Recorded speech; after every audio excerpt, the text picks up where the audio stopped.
Well, hello from Urban Acres. Quick update on the Grizzly XT-R and a short video on it.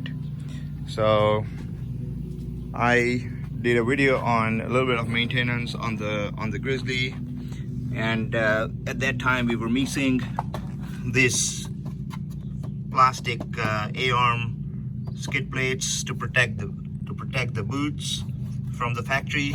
Well, those came in, so I installed those, and now you get a full complete view of the front end. Looks complete. All the maintenance is good.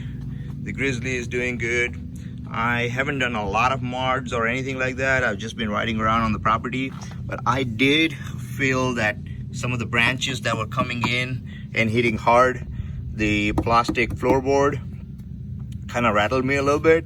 So I decided to put a Ricochet skid plate, floorboard skid plate from here. I haven't decided if I was going to change my plastic skid plates for the engine and all that stuff, but since these didn't have anything, I went ahead and replaced it with the Ricochet skid plates. They turned out pretty good. I really wanted to paint them black, but you can't really see them much, so I decided not to mess with it. So that's what the bottom looks like with the floorboards skid plate.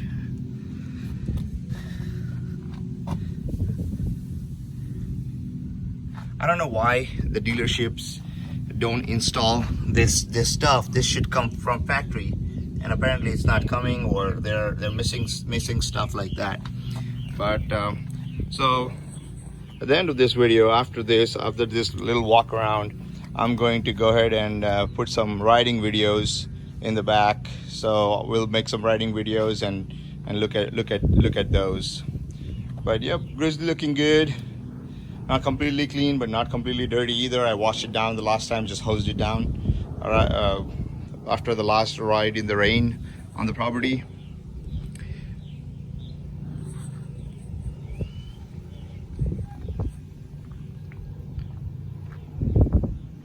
All right, let's go riding.